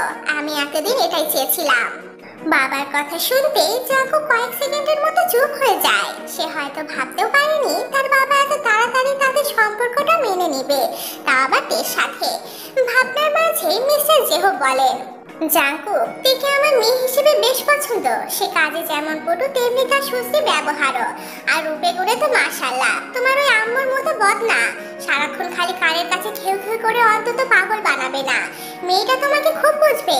খুব ভালো একটা কাজ করেছো থেকে বিয়ে করে। আমি কিছুদিনের মধ্যে বাসায় আসছি, এসে বাসার সব কেলেঙ্কারি উৎপাদন করব। বাবা, তোমাকে কি বলে যে ধন্যবাদ দিব সেই ভাষা এই মুহূর্তে আমার জানা নেই। আমি সত্যি ভাবতেও পারিনি তুমি এত সহজে আমাদের সম্পর্ক মেনে নিবে। এত ভাবতে হবে না, বউকে নিয়ে সুন্দর মতো সংসার করো। তোমার মা ঝামেলা করলে তা মাথায় নিবে না। বউকে শান্ত থাকতে বলবে। আমি দেশে ফিরি, আমার অপেক্ষা করো। ওকে আব্বু, ওকে মাই চাইল্ড, তাহলে রাখছি। বাবার কলটা কেটে দিয়ে জাঙ্কুক নাচতে নাচতে ভিতরে যায়। তের দিকে এগিয়ে যেয়ে তার কপালে আলতো একটা চুমু এঁকে দেয়। তারপর হাতের ফোনটা এক সপাতে বালিশের উপর রেখে দিয়ে মুখে শীষ বাজাতে বাজাতে তার হাতে বাথরুমে ঢুকে যায়। জাঙ্কুক বাথরুম থেকে বেরোতে বেরোতে ততক্ষণে তের ঘুম ভেঙে যায়। তের চোখ জোড়া মিলতেই প্রথম চোখে পড়ে জাঙ্কুকে। তাওয়াল পেঁচানো আধ ভেজা গায়ে জাঙ্কুকের লোমগুলো লম্বা লম্বা ভাবে শরীরের বিভিন্ন অংশে পরিপাটি গেঁথে আছে, আর তার থেকে টপ টপ করে পানি বেয়ে পড়ছে। গায়ের রং ফর্সা হয়, তারও সৌন্দর্য বৃদ্ধি করছে। সেদিকে কিছুক্ষণ তাকিয়ে থাকতে ভেতরটা হু হু করে কেঁপে ওঠে। তার নিজের কাছে নিজেরই অনুশোচনা হচ্ছে। এমন একজন সুঠাম দেহের টকটকে সাদা ছেলে তার মতো সাধারণ একটা মেয়েকে কিভাবে বিয়ে করতে পারলো? সে তো জাঙ্কুকের কোনো দিক দিয়ে যোগ্য না। এর ভাবনার মাঝে জাঙ্কুক পিছনে ফিরে বলে, কখন জেগেছো তে? এই তো কিছুক্ষণ হলো। যাও, এবার ফ্রেশ হয়ে এসো। তের কথা নিঃশব্দে মেনে নিয়ে নিচে নামতে যাবে, অমনি সে মুছে ওঠে। জাঙ্কুক ভ্রুকুচকে তাকিয়ে বলে, কি হয়েছে? তে কি উত্তর দেবে নিজে ভেবে পাচ্ছে না। তার পরনের শাড়িটা শরীরের সাথে খুব আলতোভাবে লেগে আছে, উঠতে নিলেই ধপ করে নিচে পড়ে যাবে। তার উপর ব্লাউজের বোতামগুলো খোলা। জাঙ্কুক তাকে এই অবস্থায় দেখে ফেললে কি একটা বিশ্রী ব্যাপার হবে ভাবা যায়। আর জাঙ্কুক তো তা জানে না। মুহূর্তে তের মুখটা কেমন অসহায় অসহায় হয়ে ওঠে। সে এদিক ওদিক তাকাতে থাকে, কি করবে কিভাবে এখান থেকে বাথরুমে যাবে। জাঙ্কুক যদি এখান থেকে বাইরে যেত তাহলে একটা গতি হতো, কিন্তু রাম ছাগলটা খুঁটির মতো দাঁড়িয়ে আছে। ভাবনার মাঝে জাঙ্কুক আবার বলল, আজ সারাক্ষণ এখানে বসে কাটিয়ে দিবে নাকি? না মানে একটা প্রবলেম হয়ে গেছে। কি প্রবলেম? উফ, আমিও না একটা গর্ধ, কেমন খাপছাড়া কথা বলে ফেললাম। প্রবলেম হয়েছে, এখন এর উত্তর কি করে দেব? কি হলো বলছো না কেন? কি প্রবলেম? আপনি একটু বাইরে যান তো। বাইরে যাব কেন? বাইরে যে আমার জন্য একটা স্যান্ডেল জুতো নিয়ে আসেন। আসলে আমি হিল জুতো তেমন একটা পরতে পারি না, পরলে পা বেঁকে নিচে পড়ে যায়। এইটুকু পর বাথরুমের কাছে যেয়ে খুলে নিও। বাথরুমে তো অন্য জুতো আছে, তাও আবার স্যান্ডেল। উফ, আমি বাসায় পরার জন্য বলছি, বাথরুমে পরার জন্য বলছি না। এখন কোথায় পাবো স্যান্ডেল? মিনা আপার কাছে থাকতে পারে, ওনার কাছে যে খোঁজ নিন। স্যান্ডেলের জন্য এখন মিনা আপার কাছে যেতে হবে? বই এইটুকু আশা রাখতে পারবে না? কেমন পুরুষ আপনি? বউ শব্দটা শোনা মাত্রই জাঙ্কুকের ভিতর টাকটুক টুকটুক বেজে ওঠে। অবশেষে সে নিজের মুখে স্বীকার করলো সে তার বউ। আহা, জীবনে এর চেয়ে সুখকর কথা কি হতে পারে? এর জন্য একটা কেন, হাজারটা আবদার রাখতেও রাজি সে। জাঙ্কুক আর দেরি করলো না, তেকে অপেক্ষা করতে বলে হুড়মুড় করে রুম থেকে বেরিয়ে যায়। তে যেন হাঁপ ছেড়ে পাচ্ছে। সে তাড়াতাড়ি করে বিছানা থেকে নেমে বাথরুমের দরজার হাতলে হাত রাখতে জাঙ্কুক পিছন থেকে বলে ওঠে, তে শোনো, স্যান্ডেল যদি না। বাকি কথা জাঙ্কুকের আর বলা হলো না। সে তের এমন অবস্থা দেখে তার চোখ জোড়া চড়কাচ হয়ে গেল। আর তের তো অবস্থা যায়। সে তড়হড় করে বুকের কাছের কাপড়টা জুবুথুবু ভাবে ধরে পিছনে ঘোরে। আপনি আবার আসলেন কেন? লজ্জা শরম নেই? আমি আসলে ওই স্যান্ডেল কথা জিজ্ঞেস করতে এসেছি। কিসের স্যান্ডেল? কোনো স্যান্ডেল ট্যান্ডেল লাগবে না আমার, যান এখান থেকে। কিছুক্ষণ আগে তো বললে স্যান্ডেল লাগবে। বলছি না লাগবে না, যান। রাগ মুখ দেখে জাঙ্কুক একটা মুচকে হাসি দিয়ে চলে যেতে পা বাড়ায়, কিন্তু হঠাৎ কি যেন ভেবে আবার এক পা পিছু হতে গলা ছেড়ে দিয়ে বলে, তবে ইউ লুকিং সো হট। বলে জাঙ্কুক চোখ টিপে। এই কথাটা বলার উদ্দেশ্য ছিল তেকে আরেকটু রাগিয়ে দেওয়া। আর তেকে চুপ থাকার মতো মেয়ে, সে তো তেলে বেগুনে জ্বলে। যেই তার সব থেকে বিশ্রী কথাটা জাঙ্কুককে শোনাবে, অমনি জাঙ্কুক তার মান বাঁচাতে দিল এক ছোট। আর কি, বেচারিতে ব্যর্থ মুখে বাথরুমে ঢুকে গেল। তবে এর প্রতিশোধ নেওয়ার গরম গরম জাল চোখে মুখে স্পষ্ট হয়ে রইল। তে ফ্রেশ হয়ে গায়ে নীল কালারের একটা শাড়ি পরে বাথরুম থেকে বের হয়। জাঙ্কুক রুমে ছিল। সে তেকে শাড়ি পরিহিত অবস্থায় দেখে চোখ জোড়া কপালে তুলে ফেলে। ঘোর মাখা গলায় বলে ওঠে, পরি? মানে কই পরি?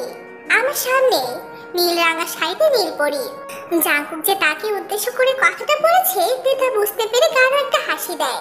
তারপর ভ্রু যুগল কুঁচকে বলে, এত পরি করা লাগবে না। কিছুক্ষণ আগে কি বলেছেন মনে আছে?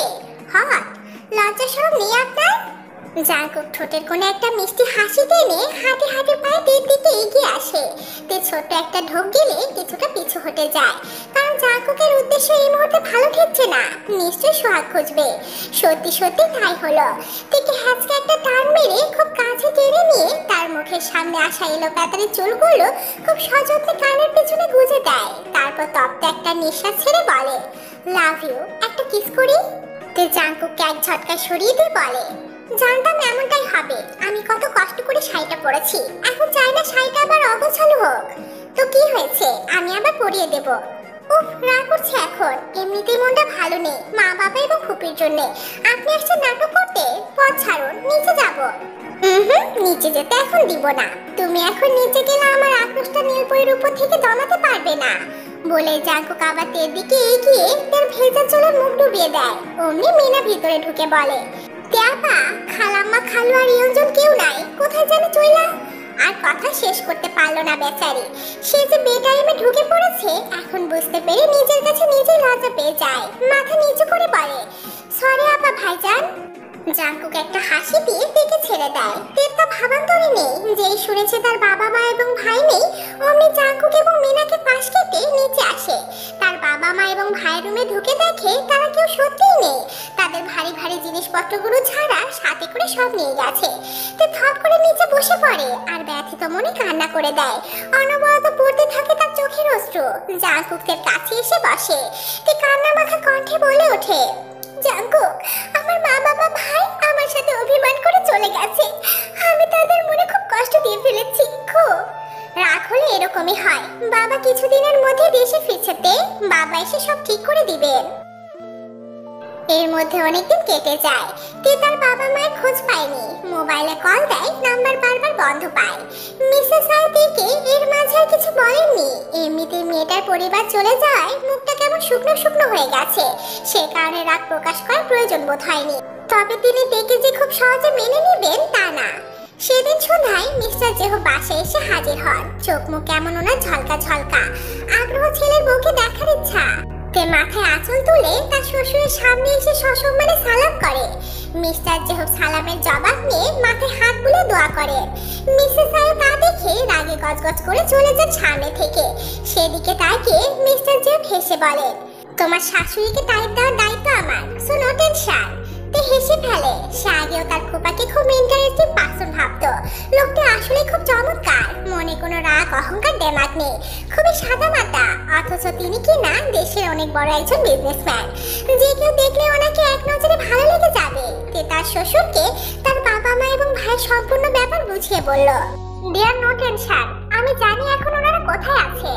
তিনি সত্যি সত্যিদের পরিবারকে খুঁজে পায়। ওনারা ওনাদের গ্রামের বাড়ি চলে গিয়েছিল আর মিস্টার জেহব ওখানে গিয়ে হাজির হন। তারপর ওনাদের সব রাগ অভিমানের কথা একে একে শোনে। আমি হাফ সাপোর্ট ওই বাসায় থাকি। আপনারা আমাদের সাপোর্ট না করলে আমাদের দৈনন্দিন জীবন অতিবাহিত করতে খুব কষ্ট হয়ে যায়। সেখানে মেয়ে আপনার ছেলেকে বিয়ে করে ফেলেছে। বলেন ভাইজান, এটা মানা যায়? ও যে এই কাজটা করে আমাদের কতটা অকৃতজ্ঞতার পরিচয় দিল ভেবেছে একবারও? ভাবিনি। তাই লাজ লজ্জায় চলে এসেছি গ্রামে। ছেলে যে থেকে বিয়ে করেছে এতে আমি তো বড্ড খুশি। মিস্টার জেহবের কথায় মিস্টার নামটা থতমত খেয়ে গেলেন। মিস্টার জেহব ক্লিয়ার করে বললেন, ভালোবাসা, প্রেম এসবের স্ট্যাটাস, অহংকার, সৌন্দর্য, গৌরব তুলনা করলে হয় না ভাই। কারণ ভালোবাসার অর্থ শুধুই ভালোবাসা। ভালোবাসার কাছে জাগতিক সব তুচ্ছ। এরপর মিস্টার নামজুন নিজের ভুল বুঝতে পারেন। তবে তিনি নিজের আত্মসম্মানের কথা ভেবে আর মেয়ে জামাইয়ের বাড়ি থাকেননি।